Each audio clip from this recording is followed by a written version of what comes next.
Thank you very much to Finn and Naren for becoming new members of the Kinetic Rugby League channel, and thank you to Flo Lacey for rejoining as a member of the channel as well, and thank you to all members for being part of this great community. Let's get on with the video. Ladies and gentlemen, I have left a recap of last round's predictions up on the screen for you guys to check out, and to be honest, I don't really want to talk about it. I'd like to move on very swiftly, but all I'm going to say is Warrington and Salford might be the most reliable teams in the comp. Kicking things off this week, we have St Helens taking on the Leigh Leopards, starting with form.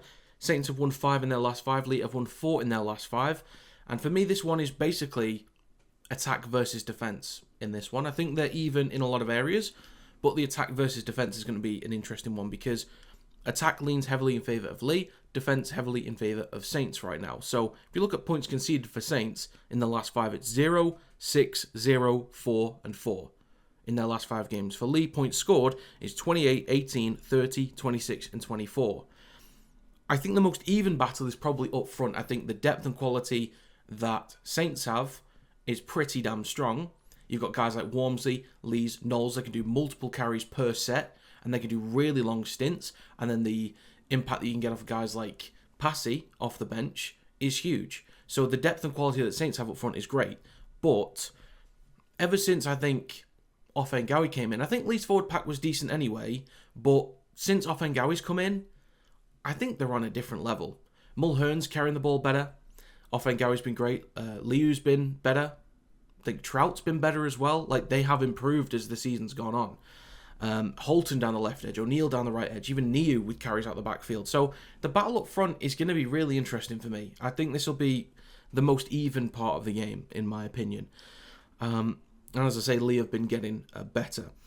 My biggest concern for Saints, I think, of course, is their attack. It's not terrible, but it seriously does need some work. They can compete in the middle and end up in the red zone plenty of times, because if they can win that battle up front, they've got a decent kicking game sometimes, whether it be Lomax. But I think Mbai, actually, when he's on the kicking, offers a pretty reliable, pretty accurate kicking game.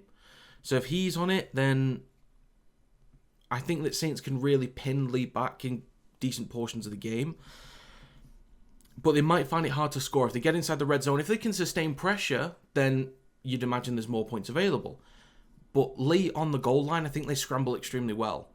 So in the midfield, I think it would be a good battle. But on the goal line, I think Leigh can do a good job to keep out a Saints attack that needs to find a bit more punch and a bit more creativity inside the red zone.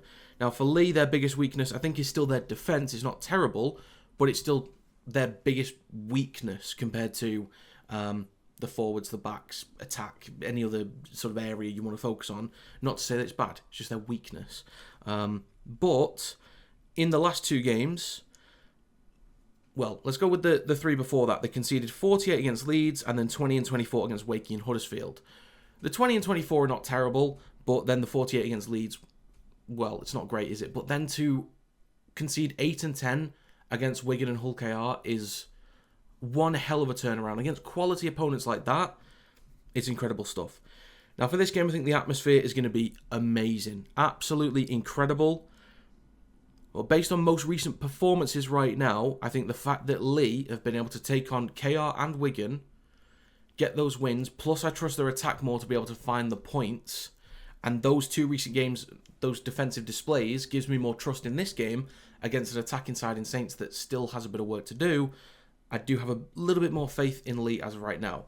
So for a prediction, I'm going to go with St Helens 14, Leigh Leopards 18. Next up, we have Huddersfield Giants taking on Wakefield Trinity, starting with form. Both have only won 2 in their last 5 games.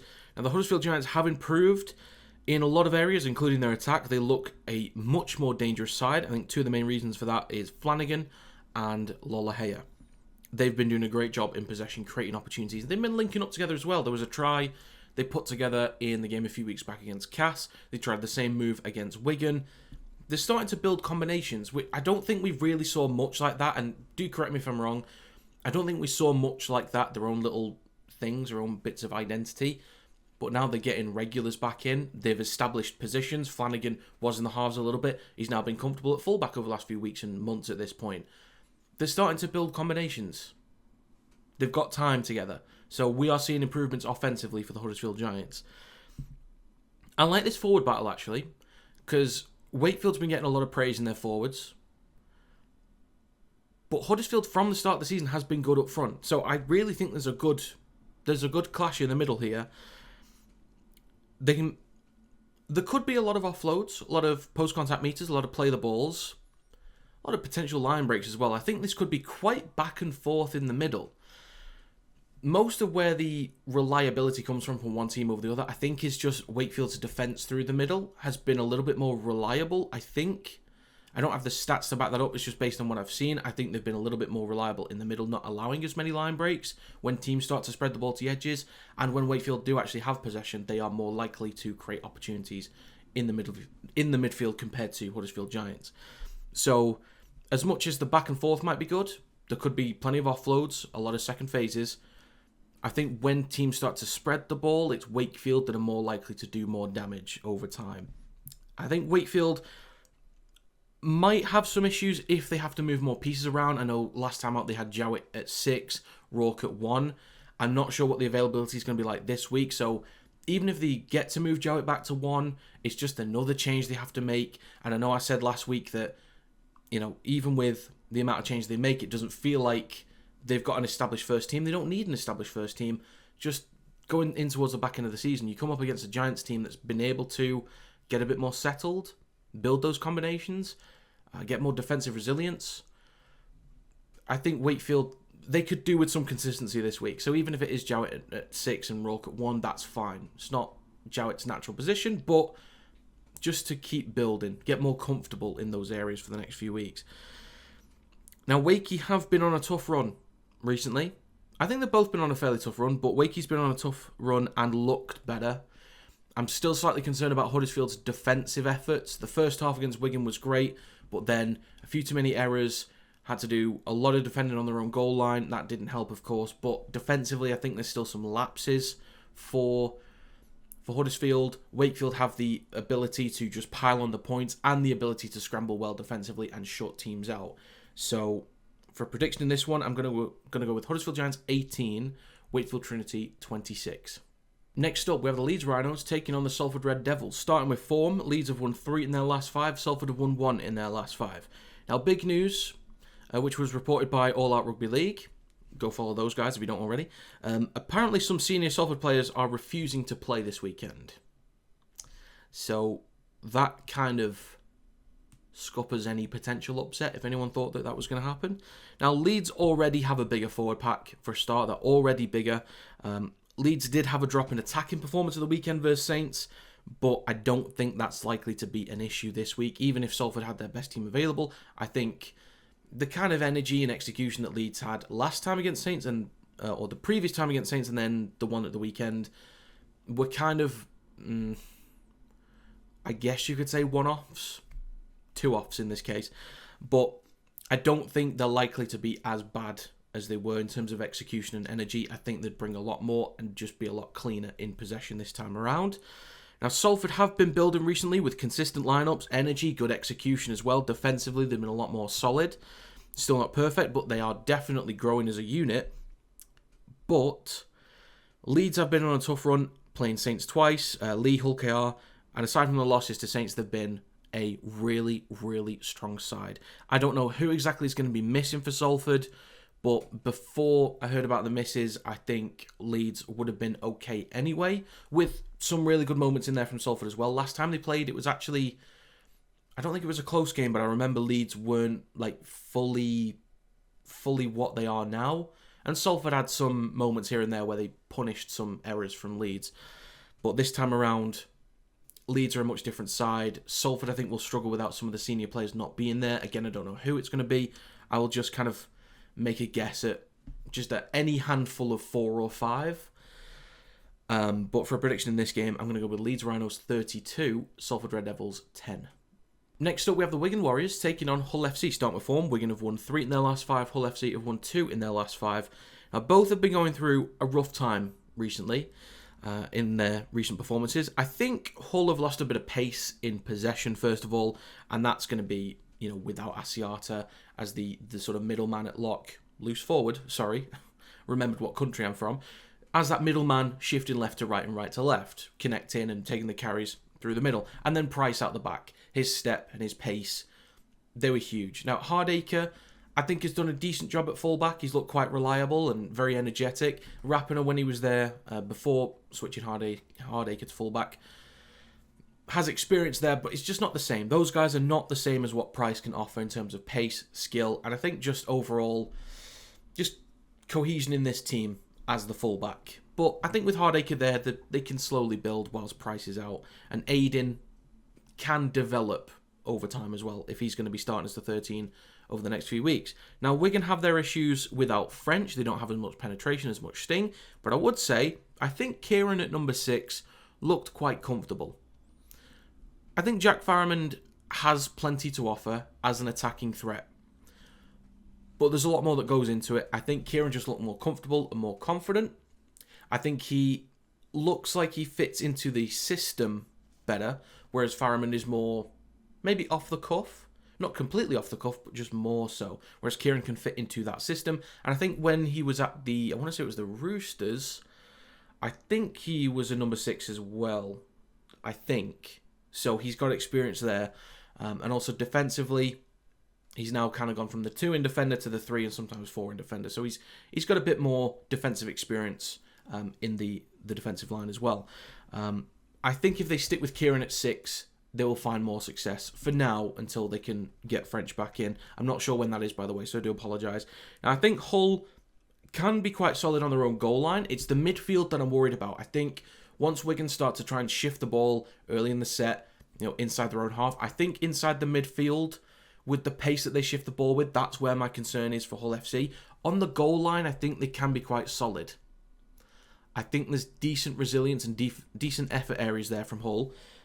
Inside the red zone. But yeah, as I say, it's the midfield where I'm concerned. I think if they just start butting heads with the forwards up front and go back and forth, I still lean towards Wigan just because of the overall depth. I think Aiden, SASA, Knight, and SA as well, Ashworth, I think they're solid options, but I think the quality and depth is just slightly better from Wigan over the course of 80 minutes. But I think it'll be a decent battle up front, but it's if Wigan start shifting the ball, that's when I'm concerned for Hull.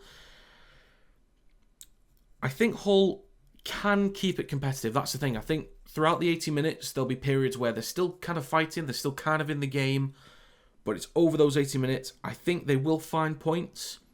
They will keep Wigan out in periods, but I trust Wigan's speed and attack more. I trust their defence more as of right now.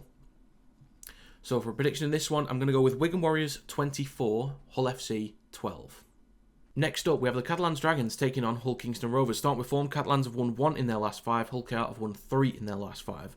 Now, my biggest concern for the Dragons is their defence. They've conceded 32.4 points per game in their last 5. Now, Hull KR have only scored 8 and 10 in their last 2 games, but to be fair, they are against really, really solid opponents in a great defensive side in Leeds and a side in Leigh that the previous week held Wigan to just 8. So it's not too bad. It's not the end of the world. Now, this time, I believe Mikey Lewis is good to go. I think he would have been available against Leigh, but I think the staff at the Robins chose not to play him or asked Willie Peters not to play him. So I think he's available for this one. Don't quote me on it. I think he's available. If he's available, the run threat is significantly stronger, and I think Catalans, they do miss a lot of tackles, especially inside the red zone. You get Mikey Lewis shifting towards the left, it takes a step off his left foot, cuts back towards the posts, and they'll get, that defensive line out of shape, and I think he'll score a try or two, possibly. He's capable of doing that, and even if they get him wrapped up, there's a potential that he's, sort of broken through the line, gets an offload to a support runner, and they're in anyway. Even if Mikey Lewis is not available, I think this time round, Jez Litton starting at 6, you prepare with him as the expected 6. He's been comfortable there before. He knows what he's doing. He's got a decent run game as well. It's not the exact same as Mikey Lewis, but I think he's the closest fit, in my opinion. I think a lot of people would agree with that as well. He's the closest fit, so therefore go with that. And if Leyland's available, I don't know if he is or isn't, then just put him as the number 14 on the bench, and then McElroy's not having to do a full 80. But with Mikey Lewis, I'm more confident. With Jez Litton, I'm still very confident anyway. But we'll have to see. Now, I don't think Catalans will be able to slow down KR this week. I think KR will go back to their usual of kicking towards the back left, pinning teams back. I think Catalans are a fairly easy team to pin back. Even with the big forwards that they've got, they're fairly easy to pin back. And I think over the course of 80 minutes, they'll just have to deal with a hell of a lot of pressure. There will be some periods where Catalans will end up in the red zone. I don't think there'll be that many, to be honest, or they'll be inside the midfield. They'll get into a bit of a back and forth, and KR will start spreading the ball inside the midfield. I think they'll find a lot of line breaks, down that left side especially as well. They can create down the right, but I think it's more reliable down the left-hand side. Catalans, they do have big forwards, and they might be able to compete this week just because we've seen maybe a drop in energy from the KR forwards. That's only because, first of all, there's them and Warrington have played the most games this year, and I think KR haven't had to change that much in the forwards. They've been, from what I recall, relatively the same. So those guys have been putting in a lot of work this year. So they could just be knackered. They could just be due a rest at this point. Maybe just rest one or two. I don't think they will do, but maybe just rotate a few players to rest over the next couple of weeks.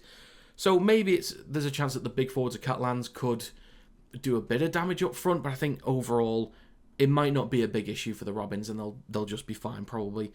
So KR's attack should be okay. I think their defense versus Catalans Dragons slow offense should be fine as well. KR also needs to respond after the last two losses. I do think it could be a battering, but I'm going to give Catalans a bit of credit in that they look like over the last couple of weeks they are better. They're still not a good team, but I think they're kind of improving a little bit. So I'll give them the benefit of the doubt that it's not going to be a battering, but I still think KR will be quite comfortable in this one. So I'm going to go with Catalans Dragons 12, Hull Kingston Rovers 26. Finally for this round, we have the Castleford Tigers taking on the Warrington Wolves. Starting with form, Catalans have won 1 in their last 5, Warrington have won 3 in their last 5. Now I do think that this could be a good matchup for Castleford, by the way. So as much as I think we acknowledge that Warrington are the better team on paper, in terms of form, all that good stuff, I think in terms of matchups, I think this is quite good for Cass. First of all, they can win the battle through the middle. It'll be Vaughan, it'll be Yates, Harrison, Philbin, Crowther. I might be missing one or two. Wood needs more game time for Warrington. But you've got Amon, you've got Singleton, you've got Okoro who's available, I think would do a good job. You've got Lawler who's been ever present for Castleford this season, I think. I'm forgetting some. You've got Stimson. I think those guys could actually win the battle through the middle, to be honest. I think they could get a lot of quick play the balls, a lot of offloads, because Warrington tend to allow a lot. They can miss tackles as well. And I think there's a good chance there's a lot of post-contact meters in there for Cass. So even though they're quite easy to pin back normally, I think there's a good matchup up front for Cass to not have to worry about that so much. Now, even if they do get pinned back, Castleford have done a great job over the last few weeks of moving the ball early in the set, deep in their own half. And they've actually been quite successful with it as well. Normally down the left-hand side, Atkin is the first receiver, or sometimes, Milnes or Atkin, it kind of swaps around. Then to Assey, executing either with, Lewis Senior, normally on the right-hand side, but I think we've seen him on the left sometimes, or with Innis Senior, or with Sini. They're finding breaks down that left-hand side. I think Warrington are vulnerable on the right edge defensively as well, and can be prone to conceding line breaks in the middle of the park as well. So that's a good matchup for Cass as well. So look out for that one. I think Assey's run threat as well, inside the red zone, because I think Cass will get some decent possession inside the red zone. Assey's run threat has been improving massively over the last couple of weeks. And the fact that Warrington can be capable of missing a lot of tackles, Assey could go in for a try or two, near the sticks as well. So I think there's a possible 6 to 12 points that Assey could get himself, not including any conversions that he may or may not take. But I think there's points on the board there available for Dejan Assey. Now for Wire, Sneed will be out this week, which means basically no kicking game. Basically none, which means Cass collect the ball on their own 20, 30, start fresh sets inside the midfield. There's going to be barely any kicking game, so we'll have to see how that goes. But I do think Williams and Duffy have, over the last couple of weeks, getting more time together, since they've both been out for injuries and stuff. They look a little bit cleaner. Some of the execution, when they try different things, like they'll pop the ball up to Fitzgibbon or to Sam Stone on the right-hand side. There are some knock-ons. They try and just pop the ball up to Harrison. They might lose the ball. I think at least looking a little bit more expansive and a bit more creative now that they've had more time together. It's not as basic as it was, just a simple ball out the back. I think the positioning, the timing, the accuracy of everything has been a lot better. So Warrington have been looking like they can create more opportunities inside their own half, in the midfield, and in the red zone as well. They look better. Execution's been a little bit off, but Warrington look more creative and more dangerous in possession now, I think. So, this is a really good matchup. I just trust overall the fact that Castleford defensively are a shocking side right now, and that Warrington, I think it's just a case of individual quality over the course of 80 minutes is just going to be enough. As a unit, I don't have full trust in Warrington right now. I think they can be capable of some decent defensive efforts. I think some of the defensive efforts against Catalans were really good, pinning them back at times. But it's just going to be a case of individuals kind of getting us through it. Curry with, 30 to 40 tackles through the middle. It's going to be carries from Vaughan. His carries have been huge over the last few weeks. And I think it's just going to be that kind of stuff. Jake Thulis with a decent moment here or there. Or it'd be Connor Wrench maybe doing something. George Williams kind of drag Warrington out in the mud like he did at the end against Catalans. I'm really not that confident. I think Castleford could actually get an upset just based on the matchups. But it's just a case of individuals for Warrington being enough over 80 minutes. That's it. That is it. And just execution from Williams and Dufty just to make something happen at some point to be the difference. But I really don't trust Warrington in this one. But I'm going to go with Castleford Tigers 18, Warrington Wolves 24. But there you have my Super League Round 19 predictions. If you guys have your own predictions, please do let me know in the comment section down below. But as always, if you enjoyed, feel free to leave a like. It does help to get the video out there to more people. Subscribe to the channel to stay up to date with more Kinetic Rugby League content. Join the Discord if you'd like to. There's an invite link in the description. And if you'd like to become a member, you can do by clicking the join button below this video and joining for as little as £1 per month. But that's going to be it. Thanks for watching, and I will see you next time.